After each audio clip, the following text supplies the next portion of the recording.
I never imagined that family could be both a blessing and a curse until that fateful night that still haunts me. My life had always been a turbulent mix of struggles and small victories, and through it all, I clung to the idea that blood was thicker than water. I believed that no matter how dark the storm got, my family would be there to shelter me. That belief was shattered in the most unthinkable way when my own sister, someone I once trusted with every secret and every hope, betrayed me in a way that no amount of forgiveness could ever erase. It was supposed to be a joyful occasion, a birthday party for our aging but still dignified father who had always been the pillar of our fractured family. The celebration was held at his grand old house, a repository of decades of memories, both bitter and sweet. I remember the air being thick with anticipation and the soft hum of conversations that danced around old family tales. My son, my only light in a world that often seemed unbearably dark, had been battling a debilitating illness since birth. Despite his fragility, his presence was a reminder that hope could be found even in the bleakest moments. My sister, ever the free spirit with a knack for drama and a charming smile that could win over even the coldest hearts, had offered to look after my son during the party. I trusted her implicitly, or so I thought. She was known for her self-assuredness and her unyielding determination, qualities I had admired in her for years. Yet, beneath that vibrant exterior, I now understand, lurked secrets and a thirst for control that would soon reveal themselves in the most devastating manner. As the evening unfolded, I found myself oscillating between moments of reluctant enjoyment and bouts of anxious dread. Every laugh, every toast, and every nostalgic anecdote from our father's past made me wonder, had I really made the right choice in leaving my son in her care? In the midst of the clamor, subtle signs began to emerge. I caught fleeting glances exchanged between my sister and a guest I had never seen before, and I overheard snippets of hushed conversation that hinted at things far more sinister than mere family squabbles. The unease in my gut grew, fueled by memories of past manipulations where my sister had twisted circumstances to suit her own agenda. Throughout that long, agonizing night, I battled with a growing realization. The trust I had placed in her was misplaced, that the very foundation of our familial bond was cracking under the weight of hidden resentments and unmet expectations. I felt isolated in a crowd, surrounded by familiar faces that now seemed distant and suspicious. The warmth of the evening had given way to an inexplicable chill, and I couldn't shake the feeling that I was standing on the precipice of a betrayal that would upend everything I held dear. I clung to every moment of clarity, unaware that the true horror was yet to come, lurking just beyond the next laugh, the next shared memory, waiting for the perfect moment to strike. When the clock neared midnight, the final act of treachery unfolded. I had excused myself for a brief conversation with my father, leaving the main room in search of solace and answers. My heart pounded as I returned to the center of the celebration, only to be met with a scene that defied comprehension. A flurry of hushed voices and furtive glances led me down a narrow corridor where I discovered a door ajar, the entrance to the basement. My instincts screamed that something was terribly wrong, and with trembling hands, I pushed it open. What I saw made my blood run cold. Inside, in the dim, unforgiving light of a single flickering bulb, my precious son sat huddled in a corner, shivering uncontrollably. The air was frigid, and the concrete walls seemed to close in around him like a tomb. I rushed to his side, tears streaming down my face as I cradled his frail body, desperate to shield him from the biting cold. In that gut-wrenching moment, the full weight of betrayal crashed over me.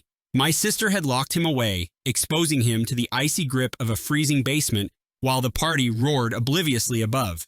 The sense of violation and anger was overwhelming, an agony so profound that it reverberated through my very soul. I demanded answers from anyone who would listen, my voice cracking with emotion as I confronted family members who had witnessed the ordeal.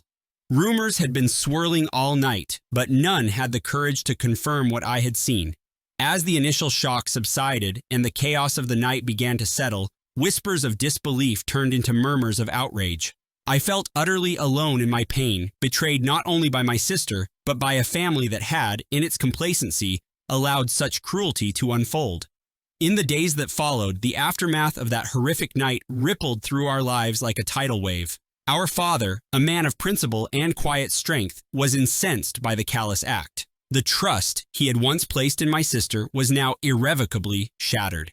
With measured resolve, He began the painful process of disinheriting her, determined that her treachery would not be rewarded with the legacy of our family's wealth and honor. Meanwhile, her husband, ever the enabler of her destructive behavior, found himself confronting the stark reality of her actions. His love for his own child compelled him to take a stand, forbidding her from ever coming near their offspring again. The betrayal festered inside me like a relentless fire that demanded justice. I was left reeling, trying to reconcile the sister I once adored with the cold, calculating person who had endangered my son's life. The pain was not merely personal. It was emblematic of every broken promise and every shattered illusion of family loyalty. I vowed to myself that I would never allow such treachery to go unpunished, that I would exact a revenge so precise and merciless that it would forever mark her as unworthy of forgiveness. In the days that followed that dreadful night, the entire world seemed to shift. The once familiar corridors of our childhood home, filled with echoes of laughter and shared memories, transformed into the labyrinth of a nightmare. I spent sleepless nights replaying every moment, every glance, searching for clues that could explain how my sister, the person I had once admired, could stoop so low. I began to make lists in a battered notebook, scribbling down names, times, and the faintest details of that ill-fated evening. It was as if I were piecing together a puzzle, each fragment a damning reminder of the betrayal that had shattered my trust. During the first few days, hushed whispers filled the air.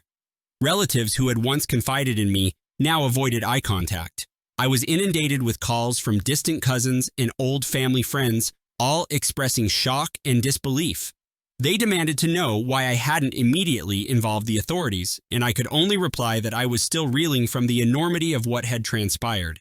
The blend of grief, anger, and helplessness was overwhelming, but amidst the chaos, a steely resolve began to crystallize within me.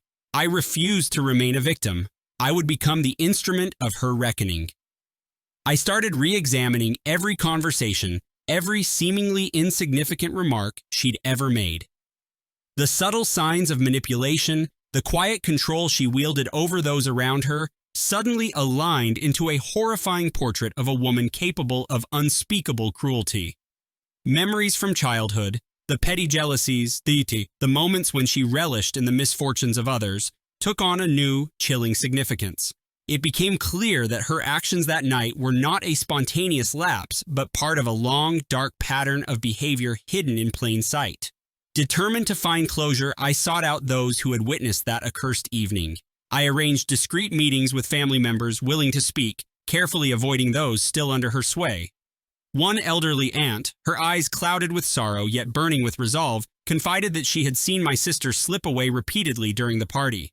"I thought nothing of it at the time," she whispered, voice trembling, "but now I see there was something terribly wrong." Each whispered confirmation of my suspicions fueled my determination to ensure that justice was served. In the weeks that followed, I immersed myself in gathering evidence. I scoured old photographs, reread forgotten letters, and even returned to the party venue to uncover traces of that dreadful night. I met with a trusted attorney, a man renowned for his uncompromising stance in family disputes, and together we pored over every detail, formulating a plan to hold her accountable, not just in the eyes of the law, but in the court of public opinion. The process was painstaking, with each day marked by small victories and painful setbacks. Yet, with every new piece of evidence, my conviction grew stronger. Despite the mounting damning proof, my sister maintained a cold, unrepentant silence. She refused to meet me face to face, sending curt, emotionless messages instead. Even her husband began distancing himself, his silent defiance speaking volumes. The isolation was complete. It was as if she had been exiled from the very family she once ruled. And though I felt no pleasure in her inevitable downfall, I recognized that this severance was necessary to protect those who still believed in the sanctity of family. As legal proceedings commenced, our father's resolute decision to cut her out of his trust became a rallying cry for the rest of us. It wasn't just a financial maneuver, it was a public renunciation of a legacy tainted by deceit. I stood at his side, offering every ounce of support as we braced ourselves for the courtroom battles ahead. Session after session, under the harsh glare of scrutiny, the undeniable evidence against her came to light.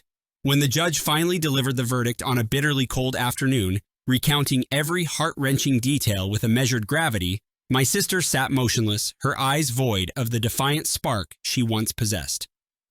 As the gavel fell, sealing her fate, I experienced a tumult of relief, sorrow, and an unyielding certainty that justice had been served. Yet, even as the legal victory cemented her fall from grace, I knew that the true satisfaction lay in the knowledge that my son, slowly but surely recovering from his ordeal, would never again endure the cruelty of someone who claimed to be family. I took it upon myself to ensure that every institution and community touched by her influence learned the truth. I spoke openly about that dark night, urging others to heed our tragic example and to guard against the silent erosion of trust. In the aftermath of her public disgrace, the slow process of healing began. My son, ever resilient in the face of hardship, started to smile again, and I clung to the small moments of normalcy as a sign that life could still be reclaimed. Yet, every time I passed a familiar family photograph or caught a glimpse of the now deserted basement door, the memory of that unspeakable betrayal surged back. It was a reminder that some wounds, especially those inflicted by the hands of kin, are eternal. In the months that followed, I refused to let my sorrow morph into bitterness. Instead, I channeled every ounce of pain into a determined mission to expose the truth and to ensure that no one else would ever be victimized by such callous cruelty. I attended community gatherings and local meetings, speaking candidly about my experience. I urged anyone who had ever suffered betrayal at the hands of a loved one to speak out, to demand accountability, and to remember that some lines, once crossed, can never be mended. The more I shared my story, the more I realized that my quest for justice was not merely a personal vendetta. It was a stand for every person who had ever been betrayed by the very institution of family. Slowly but surely, the community began to awaken to the harsh reality that true accountability must be absolute. I found support in unexpected places, from distant relatives who had once remained silent, from old family friends whose own painful memories of betrayal surfaced, and from strangers who saw in my words the spark of a movement.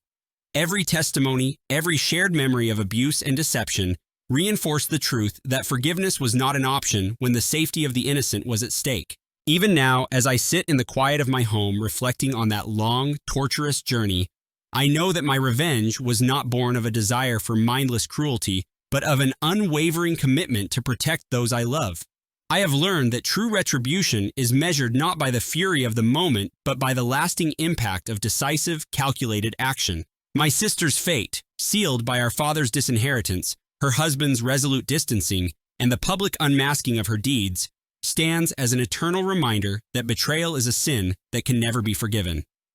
Today, I carry the scars of that night like a badge of honor, a testament to my survival, my resilience, and my commitment to justice. Every day, as I watch my son take tentative steps toward a brighter future, I am reminded that the price of betrayal is steep and that the bonds of family, once broken, can only be rebuilt through truth, accountability, and an unyielding refusal to allow evil to go unpunished. For every person who has suffered at the hands of betrayal, my story is a beacon, a declaration that when trust is violated, the consequences are both severe and irreversible. I continue to write these words as both catharsis and warning, a legacy of my struggle and a pledge that I will forever stand guard against the darkness of deceit.